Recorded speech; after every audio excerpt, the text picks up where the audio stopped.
ফেসবুকটা যখন আপনি ক্রোমে এসে লগ ইন করবেন, দেখেন আমি ক্রোমে এসে লগ ইন করার সাথে সাথে আপনার ফেসবুকে চলে আসে, মানে ফেসবুক অ্যাপের ভিতরে চলে আসে। আবার ক্রোমে আসলাম, আমি যদি এখানে লিখি www. এরপরে facebook.com লিখলাম, লেখার পরে আমি জাস্ট এখান থেকে এই সাইটটাতে ক্লিক করবো, ক্লিক করার সাথে সাথে কিন্তু এখানে চলে আসে। এই যে একটা সমস্যা, এটা অনেকে ভুগতেছেন, আমার মতন ভুক্তভোগীর মনে হয় অভাব নাই।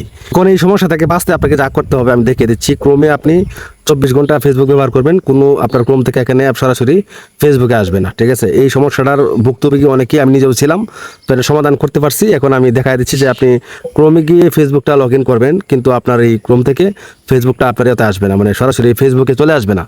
এই কাজটা করার জন্য আপনি চলে যাবেন আপনার মোবাইলের সেটিংসে, এখান থেকে আপনার সেটিংসটা খুঁজবেন, সেটিংসে অ্যাপটা আছে, এই দেখেন সেটিংস, আমি জাস্ট এই সেটিংসে ক্লিক করলাম, ক্লিক করে দিলাম। ক্লিক করে দেওয়ার পরে এখান থেকে আপনাকে খুঁজতে হবে অ্যাপস নামে একটি রয়েছে, যে অ্যাপস, যে কোনোভাবে অ্যাপ্লিকেশন অ্যাপস এরকম খুঁজতে হবে। তো আমি এখান থেকে অ্যাপসে ক্লিক করলাম। হ্যাঁ, অ্যাপসে ক্লিক দেওয়ার পরে আপনাকে দেখেন উপরে এখানে একটা অপশন আছে, চুজ ডিফল্ট অ্যাপস। এটা হয়তো আপনার নিচে থাকতে পারে বা অন্য জায়গা থাকতে পারে, এটা খুঁজে নেবেন। চুজ ডিফল্ট অ্যাপস, আমি জাস্ট এখানে ক্লিক করলাম। তো নিচে দেখতে পাচ্ছেন একটা অপশন রয়েছে ওপেন লিঙ্কস, যে ওপেনিং লিঙ্কস এখানে লেখা থাকবে, এই ওপেনিং লিঙ্কসে ক্লিক করবেন। লিঙ্কসে ক্লিক করার পরে এখান থেকে খুঁজতে হবে আপনার ফেসবুক। ক্রোমে গিয়ে ফেসবুকটা লগ ইন করে, ক্রোমে দরকার পড়ে ডেস্কটপ মোড অন করা দরকার পড়ে। তো অনেকেরই আপনার ইউটিউবটা যখন ওপেন করেন, ইউটিউবে একই অবস্থা। যখন আপনি ইউটিউবটা আপনার লগ ইন করবেন, লগ ইন করার পরে যখন ভিতরে ঢুকতে যাবেন, তখনই আবার সরাসরি অ্যাপের ভিতরে চলে আসে। তো এখান থেকে আমি ফেসবুকটা দেখাচ্ছি, দেখেন এখানে ফেসবুক, জাস্ট এখানে ক্লিক করতে হবে। তো আমি এখানে ক্লিক করে দিলাম।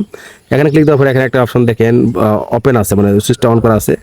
এই সুইচটা এখানে আপনাকে অফ করে দিতে হবে, আমি অফ করে দিলাম। সেম সিস্টেমে আমাকে আরেকটা ফেসবুক অ্যাপ আছে, যেমন ফেসবুক, এটাও আমি এখান থেকে অফ করে দেবো। এখন যদি আমি সরাসরি ক্রোমে চলে আসি, দেখেন পরে কিন্তু এখানে www.facebook.com লেখা আছে, জাস্ট আমি এখান থেকে যদি এটা ক্লিক করে দিই, আমি যত চেষ্টাই করি এখন কিন্তু আর এটা সরাসরি ফেসবুক অ্যাপের ভিতরে যাবে না। এই যে একটা সমস্যা, আমি অনেক দিন যাবত ভুগতেছিলাম। আমি ভাবছি এটা সমস্যা এড়াতে কিন্তু আমি কি করছি জানেন, মজিলা ফায়ারবক্স ব্যবহার করছি, অন্য অন্য ওয়েবসাইট ব্যবহার করছি, কিন্তু এই দেখেন এখন কিন্তু আপনি সারাদিন এখানে ডেস্কটপ মোডে এখানে থাকতে পারবেন, সরাসরি ফেসবুকটা আপনার অ্যাপের ভিতরে যাবে না, কারণ আপনার দরকার এই জায়গা, আপনি অ্যাপের ভিতরে তো আপনার দরকার নাই। তো ভিউয়ার্স, এই ছিল আজকের ভিডিও। আশা করি আপনাদের এই জিনিসটা অনেক উপকার আসছে, আর যদি উপকার এসেই থাকে তাহলে দয়া করে একটা লাইক দিয়ে দেবেন। ভালো থাকবেন, আল্লাহ হাফেজ।